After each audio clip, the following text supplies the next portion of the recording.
In his book The Aesthetic Value of the World, Cochrane proposes a novel form of aestheticism that posits aesthetic value as particularly significant. He argues that it plays a crucial role in reconciling us with the world, encompassing both its brilliance and its challenges. This, in turn, serves as a vital defense against nihilism and despair. Cochrane's aestheticism transcends a mere theory of aesthetic experience. It extends to a comprehensive philosophy concerning the value of existence, the universe, and all therein. His aim is to offer a partial response to the enduring dilemma of evil, addressing both theists and atheists alike. If you, like Cochrane, perceive the universe as inherently fraught with suffering, but hesitate to adopt an antinatalist stance, this monograph promises to be both thought-provoking and enlightening. Cochrane initiates the text with an exploration of the impossibility of eradicating evil from our world, and the inadequacy of morality in reconciling us with it. Chapter 1 outlines his perspective on aesthetic value and experience. Subsequently, he delves into chapters dissecting his 5 primary categories of value: beauty, the sublime, the dramatic, the tragic, and the comic. In the final 2 chapters, he defends his aestheticism against objections and advocates for a life centered on aesthetic value as an exemplar of a meaningful existence. An appendix offers concise yet suggestive analyses of minor aesthetic values, including the cute, cool, kitsch, uncanny, horrific, erotic, and the furious. Cochrane differentiates aesthetic values from both practical and moral values, contending that only aesthetic values are genuinely ultimate goods, cherished for their intrinsic worth, rather than their facilitation of our own or others' objectives. According to Cochrane, to appreciate something aesthetically is to value our engagement with the aesthetic qualities for their own sake. This appreciation is made possible by evolutionary adaptations of our cognitive systems. Cochrane proposes that our brains have developed mechanisms that reward us for recognizing signals of crucial practical resources in our environment. As obtaining these resources was once vital, cognitive systems that incentivized their mere detection would have conferred an evolutionary advantage. For example, our brains would have rewarded us for identifying sweetness because it signified high-caloric, life-sustaining foods. These systems continue to operate, providing us with enjoyment whenever we perceive the distal attributes of practically valuable resources, regardless of our current need for them. This, Cochrane believes, accounts for the distinctive disinterestedness of aesthetic experiences. Objects and individuals often evoke responses that are conflicting or at odds with each other. The actual degree of reward we derive in a given instance depends on how we navigate these tensions. Cochrane asserts that for each aesthetic value, there is a cognitive or affective challenge that we typically need to overcome in order to access a reward. He further suggests that the magnitude of the reward is commensurate with the magnitude of the challenge. This assertion is perplexing given the type of reward aesthetic engagement is supposed to generate, not the reward for acquiring a practical good,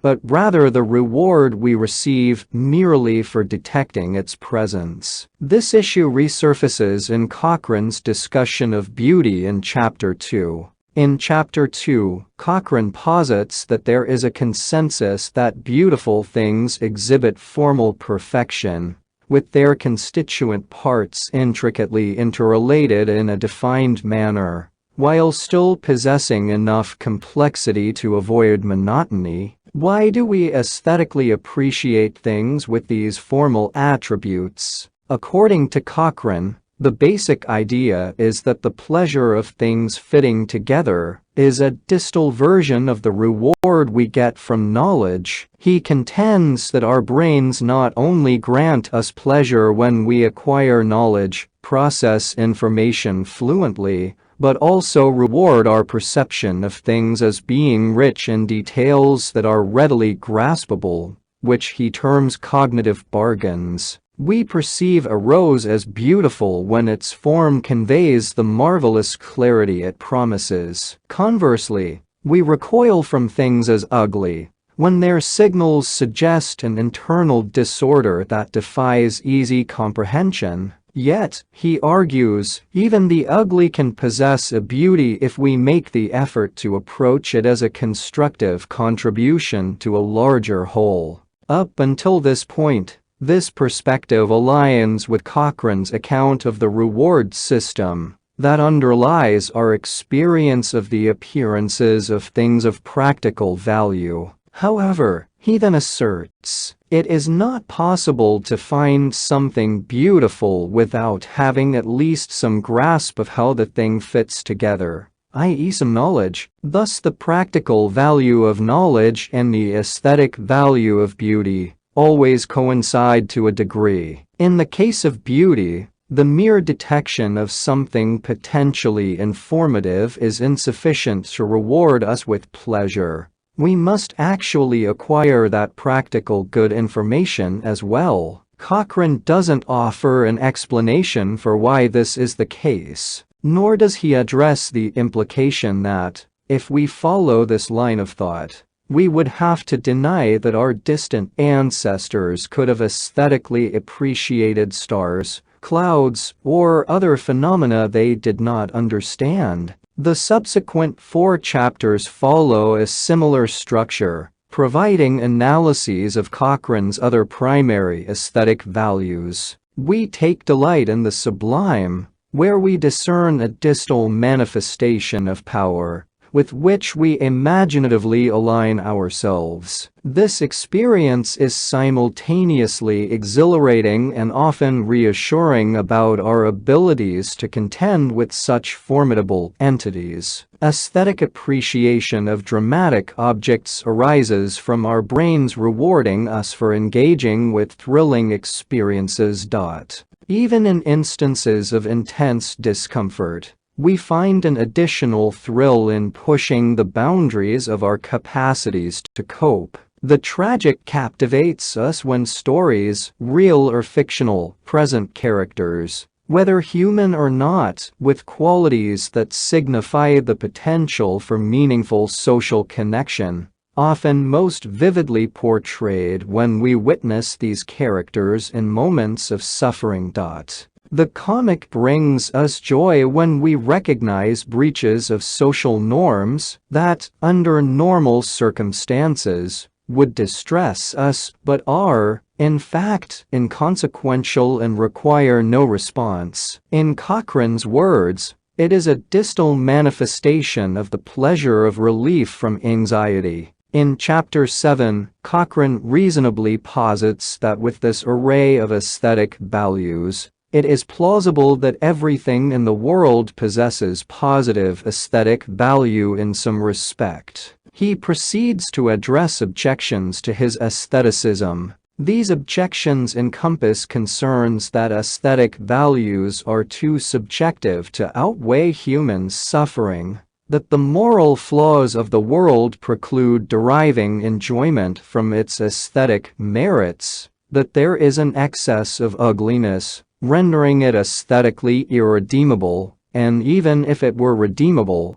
our taste for its aesthetic appeals would wane, and finally, that if everything is positively aesthetically valuable, we are granted license to be passive in the face of evil and ugliness. Cochrane contends that his evolutionary explanation of our aesthetic experience adequately rebuts the first objection. He argues for autonomism regarding aesthetic value in response to the second. In addressing the third objection, he reminds us that beauty is not the sole positive aesthetic value. Ugly things can also be comical, dramatic, tragic, or sublime, and should our taste for one form of beauty become jaded, there are other positive aesthetic values to be embraced. Lastly, being an aesthetic autonomist does not entail accepting moral evils simply because one does not perceive them as aesthetic flaws. Nor does adopting aestheticism imply a complacency with the aesthetic value the world presents. Curiosity about new possibilities can drive new discoveries through fresh forms of active engagement. In his concluding chapter, Cochrane suggests that we consider the life of artistic creation as a plausible model for the good life. Artists are driven to explore the beauty of the world for us to immortalize aesthetic experiences in more enduring forms, and to articulate unique perspectives. Furthermore, anything that heightens our sensitivity to aesthetic values has practical payoffs, because the more adeptly we can discern the distal versions of practical good, the more we can attain these goods. 180. Cochrane argues that society should acknowledge, and indeed celebrate, the contributions of art and aesthetic values, nurturing in our children the aesthetic sensibility that enables them to derive value from the world and from one another, even when their lives are beset with challenges. This defense of aestheticism clarifies Cochrane's insistence that we must comprehend beautiful things to find them beautiful. If we can find beauty in what we do not comprehend or even misunderstand, our sense of beauty may be as illusory as it has often been claimed. Cochrane's text will most resonate with those who share his evolutionary speculations, his fusion of beauty and knowledge, his moral consequentialism, and his conception of the aim of aesthetic appreciation. Yet even those who do not align with any of these perspectives will gain valuable insights from Cochrane's well-informed yet innovative approach to enduring inquiries about aesthetic value.